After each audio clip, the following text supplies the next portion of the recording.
My name is Daniel Mercer, and I want to start by telling you, I am not a dramatic person. I am not someone who believes in coincidences, or fate, or the supernatural. I am an accountant. I wake up at 6:45 every morning. I drink black coffee. I take the same route to work. I eat lunch at my desk. I am, by every definition of the word, ordinary. So, when I tell you what happened to me over the course of 8 months, I need you to understand that I fought hard against believing any of it. I told myself there were explanations. I told myself I was tired or stressed or imagining things. But some things you cannot explain away.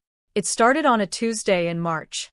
I remember it was Tuesday because I always go to the grocery store on Tuesday evenings. It's less crowded. The produce is fresh from the Monday delivery. I have a system. I told you, I'm an ordinary man. I had just grabbed a basket and turned into the cereal aisle when my phone buzzed. I assumed it was my coworker James asking about a report. I pulled it out and looked at the screen. It was a text from an unknown number. The text said, "Don't forget the milk, Daniel. You always forget the milk." I stopped walking. I looked around the aisle. It was empty. Just me and rows of cereal boxes staring back at me. I looked at my phone again. Unknown number. No contact name. Just those 11 words. My first thought was, wrong number. Someone texting their husband or brother named Daniel. Simple enough. I almost laughed at myself for even pausing. So I typed back, "I think you have the wrong number." The reply came in 4 seconds. "No, Daniel. I have exactly the right number." I felt something cold move through my chest. Not quite fear, not yet. More like the feeling you get when a car runs a red light just inches in front of you.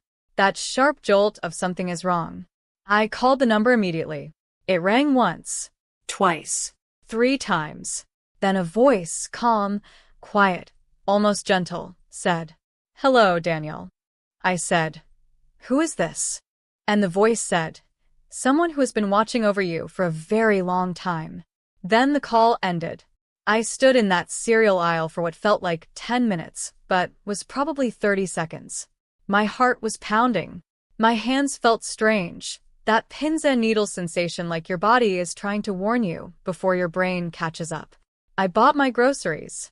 And yes, I forgot the milk. I told myself it was a prank. Someone who knew me, maybe a friend playing a joke. Maybe James from work. He had a dark sense of humor. I convinced myself of this so completely that by Thursday, I had almost forgotten about it entirely. Then on Friday morning, I walked out of my apartment building and found a yellow sticky note on my car windshield. It said, "Be careful on the highway today, Daniel. There's an accident near exit 14. Take the back roads." No signature. No explanation. Just neat, small handwriting in blue ink. I almost threw it away, but something made me keep it. I folded it and put it in my jacket pocket. That morning I took the back roads, not because I believed the note, but because I was already running late and the highway felt unpredictable. I told myself it was just a practical decision. At 8:47 a.m., my phone lit up with a traffic alert. Major accident on the highway. Near exit 14. 3 cars involved. Road closed for 2 hours. I pulled over. I took the sticky note out of my pocket and read it again. "Be careful on the highway today, Daniel." My hands were shaking. Over the next 2 weeks, the messages continued. Always small things. Always accurate. Always personal. "Your meeting is going to be moved to Thursday, Daniel. Prepare your numbers early." The meeting was moved to Thursday. "Call your mother today. She needs to hear your voice." I called my mother. She had been sitting alone crying for an hour, missing my father, who had passed 2 years ago. She said hearing my voice made her feel like the world was okay again. "The lock on your back window is broken. Fix it tonight." I checked the window. The lock had snapped off at the base. I hadn't noticed. Every message was different. Some came as texts. Some appeared as notes, on my car, under my apartment door, once tucked inside the sleeve of my jacket that I had left on a restaurant chair. I never saw who left them. I started to ask around, neighbors, coworkers, the building security guard. Nobody had seen anything unusual. No stranger hanging around. No person asking about me. It was as though whoever was sending these messages was invisible, or at least very, very good at being unseen. By the end of the second week, I had 12 messages saved in my phone and 4 physical notes folded in a small envelope I kept in my desk drawer. I started a journal. I wrote down every message, every date, every detail. I don't know why I kept it all. Maybe part of me already knew. This was not a prank. This was not James from work. This was something else entirely. Month 2. I had developed a routine around the mystery, which sounds absurd, but that's what humans do. We adapt. We normalize even the strangest things when they repeat often enough. I checked my phone every morning first, then my windshield, then the gap under my apartment door. Some days there was nothing. Those days felt oddly empty, like missing a call from someone you didn't know you depended on. It was on a quiet Wednesday evening that everything shifted. I was at my usual coffee shop, a small place called Birch and Grounds, 2 blocks from my apartment. I went every Wednesday. Corner table. Americano. I'd read or work on my laptop. I had just settled in when the barista, a college-age girl named Sophie, came over with my drink and said, "The gentleman at the counter asked me to give you this."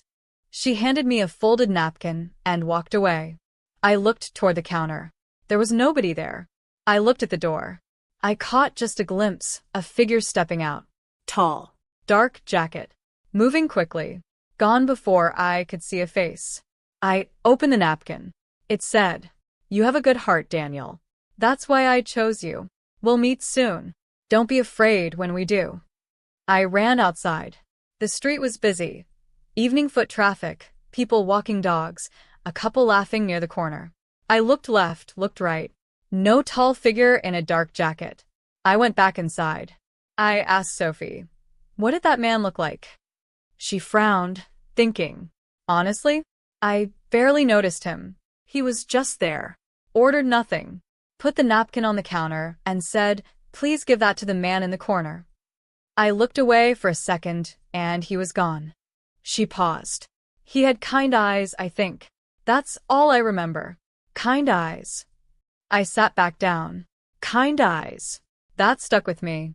Because up until that moment, I had been oscillating between 2 feelings, curiosity and fear. But after hearing that small description, something shifted. Something about kind eyes made the fear smaller. I read the napkin again. "Don't be afraid when we do." He knew we hadn't met yet. He knew I didn't know him. And he was reassuring me, preemptively comforting me. Who does that? Who goes through months of watching someone sending notes ducking out of sight and still thinks to say "don't be afraid"? I drove home that night thinking about the word he used. Chose. That's why I chose you. Chose me for what? I am an accountant. I deal in facts, records, and paper trails. So I did what I knew how to do. I started investigating. First, the phone number. I ran it through every reverse lookup service I could find. The number came back as unregistered. A burner phone, almost certainly. Dead end.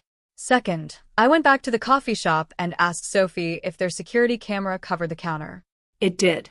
She was kind enough to ask her manager, who agreed to let me look at the footage from that Wednesday. We found the timestamp. We scrubbed through the video. There, 7:14 p.m.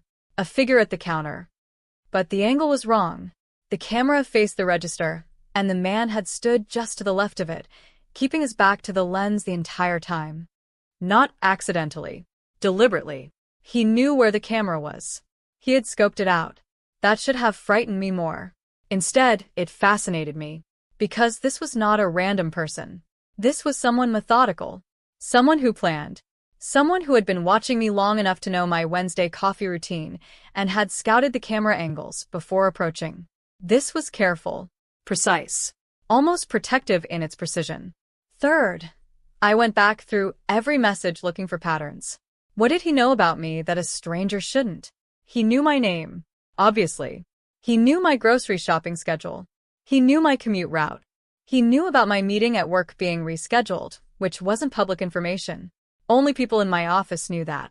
He knew my mother was lonely that day. He knew the back window lock of my car was broken. He knew my coffee shop, my table, my order. How? How did he know all of this? There were only two explanations. One, he had been physically following me for months, watching from a distance, somehow getting close enough to check my car, my apartment windows, perhaps even talking to people who knew me without raising suspicion. Two, he had access to information I didn't know existed about me. Neither answer was comfortable. I called my mother that night. Casually, I asked her, "Mom, has anyone contacted you recently? Anyone asking about me?" She thought for a moment. Then she said, "Actually, yes. A few months ago, a man called saying he was doing a survey for some insurance company. He asked general questions. I didn't think anything of it. He was very polite. What did he ask? Oh, your general whereabouts. Whether you were working. Whether you seemed happy." She paused. "I said you seemed lonely, Daniel. I hope that was okay." I told her it was fine.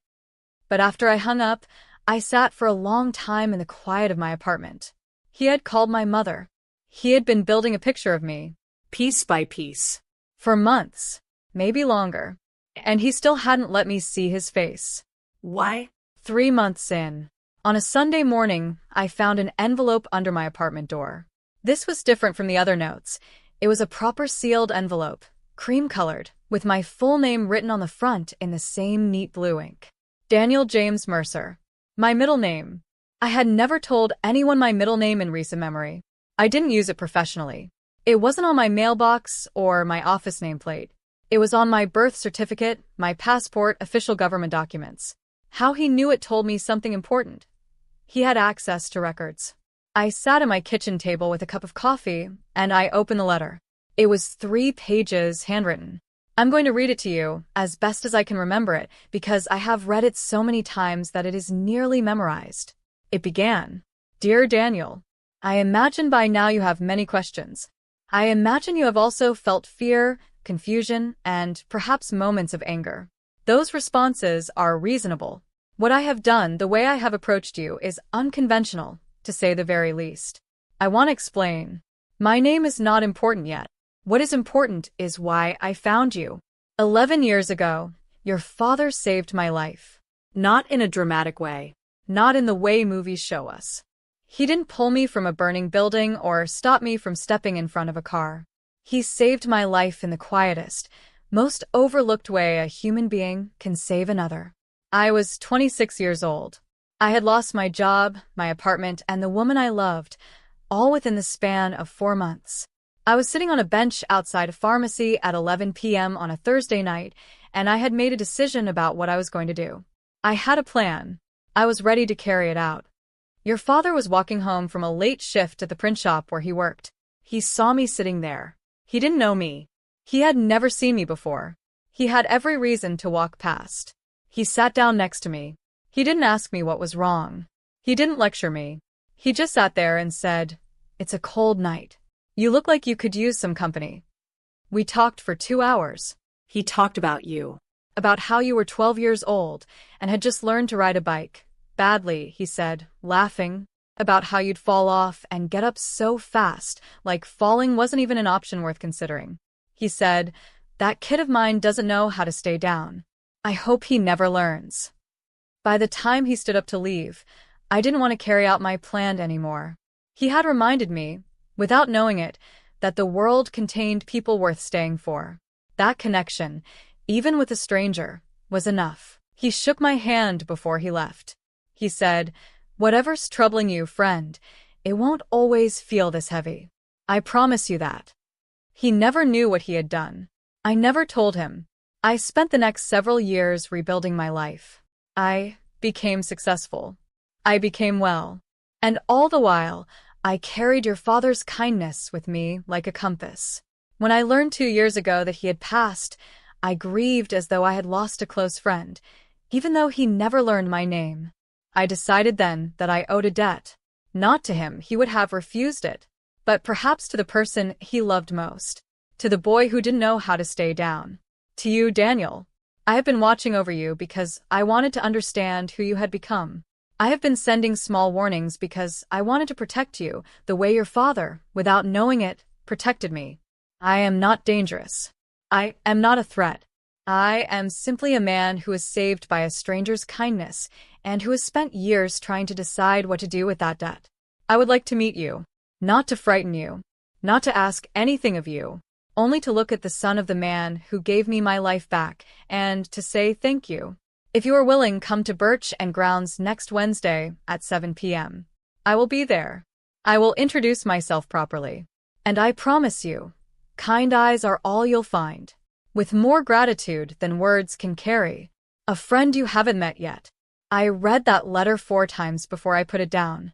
Then, I did something I hadn't done since the night of my father's funeral. I cried. Not from fear. Not from confusion. From the overwhelming, aching realization that my father, quiet, ordinary, tired from a long shift my father, had walked past a bench one cold Thursday night and chosen to sit down. And that choice had echoed forward 11 years, weaving its way through 2 lives, until it landed here, a cream envelope on my kitchen table on a Sunday morning. My father had saved a man's life and never even knew it. I spent the week in a strange state. Not quite calm. Not quite afraid. Something between the two. Like standing at the edge of a diving board, knowing the water is safe, still feeling your legs tremble. I told no one about the letter. Not James. Not my mother. Some things feel too tender to share before you've finished understanding them yourself. On Wednesday morning, I dressed carefully, which was unusual for me. I'm an accountant. I don't dress carefully. I dress correctly. But that morning I chose a shirt my father had liked. Blue, with small white checks. He used to say it made me look like a person who has his act together. I walked to Birch and Grounds. I arrived at 6:55. The coffee shop was warm and amberlit. Sophie was behind the counter. She waved at me like normal. I went to my corner table and sat down. And I waited. At exactly 7 p.m., the door opened. He was tall, the same tall figure I had glimpsed before. Silver hair, though he didn't look old. Perhaps late 50s. He wore a simple gray coat. He walked without hesitation, scanning the room, and when his eyes found me, I understood what Sophie meant. Kind eyes. Not soft eyes, not weak eyes. Kind in the way that suggests the person behind them has seen hard things and come through them without bitterness. There is a specific quality to the eyes of people who have survived their worst moments and chosen grace over resentment. He had that quality. He crossed the room and stopped at my table. He didn't reach out his hand immediately. He just looked at me with an expression I can only describe as careful wonder, the way you might look at a photograph you've heard described 1,000 times but are finally seeing in person. He said quietly, "You have his eyes." I didn't trust my voice right away, so I nodded. He sat down. His name was Robert Hale. He told me everything, his real name, where he lived, what he did. He was an architect. He had rebuilt his life methodically, purposefully. He showed me ID without me asking because he wanted me to feel safe. We talked for 3.5 hours. He told me about that bench in detail. The cold, the late hour, the weight of what he had been planning. And then a tired man in work clothes sitting down and saying it's a cold night, you look like you could use some company. He described my father so precisely. The laugh lines, the way he rubbed the back of his neck when he talked, the manner in which he made even a serious subject feel manageable, that I had to press my fingers against my eyes more than once. He had known my father for 2 hours on one night 11 years ago, and he had memorized him. I asked Robert, "Why didn't you just send me a letter in the beginning? Why the mystery? The hidden notes?" He smiled at this, a small, self-aware smile. "Because," he said, "I wasn't sure you'd believe me. And I wanted you to know, before we sat across from each other, that I had been looking out for you. Not observing, not studying, looking out for you. The way you look out for someone you care about. I needed you to feel that first, to know it in your body before you knew it in your mind." I thought about the traffic accident I had avoided. My mother's lonely afternoon turned warm by a phone call. The broken window lock I might never have found until someone used it. He had been protecting me. A stranger. Protecting the son of the man who had protected him. "There's something else," Robert said then, quieter. He reached into the inner pocket of his gray coat and placed something on the table between us. A photograph. Old, slightly yellowed. Two men on a bench. One of them was younger Robert, thinner, hollowed around the eyes, but recognizable. The other man had his face turned slightly toward the camera, caught mid-laugh, not knowing the picture was being taken. My father. I picked up the photograph. I had never seen this picture before. Nobody in my family had it. It existed only here, in Robert Hale's pocket, carried for 11 years. I took it as he was leaving, Robert said. With an old disposable camera I had. I developed it the next day. I've kept it ever since. He paused. I thought you should have it. I couldn't speak. I just held the picture of my father mid-laugh on a cold bench at 11 p.m., alive, unknowingly heroic, doing what good people do without thinking twice about it. And I understood then that kindness does not disappear. It travels forward. Through years, through strangers, through envelopes under doors, and notes on windshields. It finds the people it needs to find. Robert and I have had dinner 7 times since that Wednesday. We don't have a dramatic friendship. It's quiet, like most real things are. He knew my father. I am my father's son. That is the thread between us, and it is more than enough. He told me once, "Your father never asked for anything. Not my name, not my story. He just gave freely." Do you know how rare that is? I told him I was beginning to understand. My mother knows now. I took Robert to meet her on a Sunday afternoon 3 weeks after Birch and Grounds. I told her, gently, what he had told me about the bench, about that night. She sat very still for a long time. Then she said, "That sounds exactly like him." Exactly. He would come home and mention in passing, "Oh, sat with some fellow tonight who seemed down, like it was nothing, like it was just what you did." She and Robert talked for 2 hours. I sat in the corner and watched my mother laugh, really laugh, for the first time in a long time. I keep the photograph on my desk now. My father, mid-laugh, on a bench where he changed a life, without knowing it. Some mornings I look at it and feel something I don't have a perfect word for. A kind of bittersweet fullness. Grief and gratitude woven so tightly together you can't separate them. I miss him, and I am so proud of him. I started this story by telling you I am not a dramatic person, that I don't believe in coincidences or fate. I'm not sure I've changed my mind entirely, but I have changed my understanding of something. I think we move through the world believing our small acts don't matter. The decision to sit or walk past. The choice to speak or stay silent. The impulse to check on someone or assume they're fine. We think these moments are too small to count. My father sat down on a bench for 2 hours on a cold Thursday night. He talked about his kid, who didn't know how to stay down. He shook a stranger's hand and said it won't always feel this heavy. And 11 years later, that stranger put a photograph on a coffee shop table and gave me back a piece of my father I never knew existed. The stranger who knew my name before we met. He knew my name because my father had said it, with love, on the worst night of a stranger's life.